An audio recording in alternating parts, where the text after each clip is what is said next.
Singapore एक इतना खूबसूरत देश जिसे आज हर कोई घूमना चाहता है। इंडियंस यहाँ जाकर अपने यूट्यूब के लिए व्लॉग्स कंटेंट शूट करते हैं। यहाँ तक कि वैकेशन डेस्टिनेशन भी इसे ही चूज किया जाता है। लेकिन एक टाइम था कि इसकी हालत भारत से भी बदतर थी। इवन इंडिया के काफी बाद ये देश आजाद हुआ था, लेकिन फिर भी आज ये भारत से ज्यादा अमीर और डेवलप कंट्री बन चुका है। But how?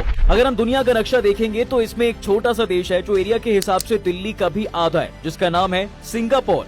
1963 में जब ये देश आजाद हुआ था तब यहाँ भारी गरीबी देखने को मिली थी और ज्यादातर आबादी तो झुग्गी झोपड़ियों में ही रहा करती थी। लेकिन तब के मामले में अगर आप सिंगापुर को आज देखोगे तो कह ही नहीं सकते कि कभी सिंगापुर ऐसा भी हुआ करता था। इस देश की गिनती अब सबसे अमीर देशों में होती है, जहाँ का हर छठा परिवार करोड़पति है। लेकिन अगर वहीं कैपिटल जीडीपी के मामले में देखोगे तो यूके, फ्रांस के अलावा अमेरिका जैसे सुपर पावर से भी आगे। और तो और 2030 तक ये असम्पशंस लगाए जाते हैं कि दुनिया के सबसे ज्यादा करोड़पति इस देश में ही होंगे। जब सिंगापुर आजाद हुआ तब किसी को उम्मीद भी नहीं थी कि कभी आगे चलकर ये इतना आजाद देश बनेगा। और उम्मीद होती भी कैसे, क्योंकि ये एशिया का इतना छोटा देश जो था और ना ही इसके पास खुद के नेचुरल रिसोर्सेज थे कि उनके यूज से देश कुछ प्रगति ही कर पाए। बाकी एशियन कंट्री की तरह सिंगापुर भी लंबे टाइम तक ब्रिटेन के अंडर रहा। फिर 1959 का साल आया जब सिंगापुर को पहली बार खुद से देश को चलाने की फ्रीडम मिली। इसी साल सिंगापुर को पहला प्रधानमंत्री मिला, ली क्वान ये। अगर देखा जाए तो आज सिंगापुर की सारी तारीफ का क्रेडिट ली क्वान ये को ही जाता है, क्योंकि उन्होंने देश को उस टाइम पर संभाला जब इसकी हालत बद से बदतर थी। अगर आज सिंगापुर आज इस मुकाम पर है तो सिर्फ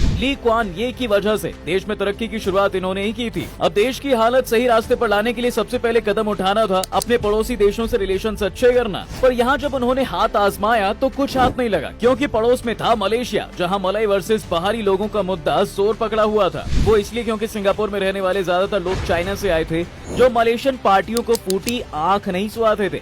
लेकिन ली क्वान ने इसका भी रास्ता निकाल डाला, ये सोचकर कि अब कोई दिक्कत नहीं आएगी। 1963 में उन्होंने सिंगापुर का मलेशिया में मर्ज करवा दिया, पर ये मर्ज इतना ज्यादा टाइम तक टिक नहीं पाया। इकोनॉमिक से लेकर पॉलिटिकल मिसअंडरस्टैंडिंग्स तक की वजह से सिंगापुर 9 अगस्त 1965 को मलेशिया से अलग हो जाता है और एक इंडिपेंडेंट कंट्री बन गया। लेकिन इसके बाद भी ली क्वान ये की मुश्किलें और ज्यादा बढ़ गई थी, क्योंकि वर्ल्ड बैंक के मुताबिक 1965 में सिंगापुर के करीब आधी से ज्यादा पॉपुलेशन इलिटरेट थी और हर आदमी की जीडीपी 500 अमेरिकी डॉलर से नीचे थी, जो उस टाइम घाना देश के बराबर थी। और अगर आज देखा जाए तो सिंगापुर में ये 100 से 1,30,000 डॉलर है। सिंगापुर पहले से ही एक गरीब देश था, तो उसमें डेवलपमेंट की शुरुआत करना स्टार्टिंग में मुश्किल होना था। लेकिन ली क्वान काफी समझदार थे। समझदारी से काम लेते हुए उन्होंने इसकी शुरुआत छोटी छोटी मुहिम चलाकर की, जैसे लोगों को अच्छी इंग्लिश बोलने पर जोर दिया गया। इसके लिए उन्होंने पैसे इन्वेस्ट किए, गंदगी से भरे शहरों को साफ सफाई के रास्ते लेकर चले। इसके लिए सख्त नियम बनाए गए। साथ ही ली हमेशा से सिंगापुर में इंडस्ट्रीज को प्रायोरिटी देते आए थे। इसकी बजाय टैक्स दर भी कम रखी, साथ ही आसान दरों पर लोन मुहैया कराया, जिसकी वजह से बिजनेस खूब फैलता गया। वहीं फिर 1966 में सरकार लैंड एक्विजिशन एक्ट यानी कि जमीन अधिग्रहण एक्ट भी लेकर आई। जमीन खरीद कर सरकारी मकान बनवाए गए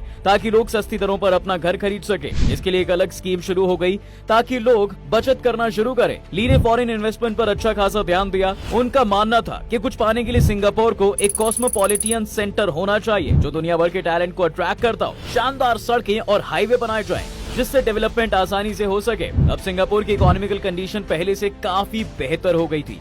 इस बीच काफी पॉलिटिक्स में भी काफी चेंजेस देखने को मिले। इस बीच ली 7 बार इलेक्शन जीते और 1990 में आकर अपना पद छोड़ दिया और वर्ल्ड के सबसे लंबे टाइम तक प्रधानमंत्री रहने वाले पीएम बने। करीब 31 साल तक उन्होंने सिंगापुर की सत्ता संभाली। इस बीच उन्होंने काफी हेट भी झेला। अब जैसे जैसे इकोनॉमिक कंडीशन बेटर हुई, वैसे वैसे सिंगापुर भी बदला। अपने पहले 2 दशकों के दौरान सिंगापुर की इकोनॉमी हर साल लगभग 10% की दर से बढ़ी है। पहले सिंगापुर मसालों, टीन और रबर का बिजनेस करता था, फिर ये देश फार्मास्यूटिकल्स इंडस्ट्री में भी काम करने लगा। 1975 तक सिंगापुर ने एक बड़ा इंडस्ट्रियल एरिया खड़ा कर लिया था। जीडीपी में मैन्युफैक्चरिंग की पार्टनरशिप 1965 में 14% से बढ़कर 22% हो गई थी। अब सिंगापुर का लेवल फ्रांस जैसे देश से कम नहीं था और जल्द ही ये दुनिया में टॉप पर जाने के लिए तैयार है। आज के टाइम में सिंगापुर में ज्यादातर अमीर लोग हैं।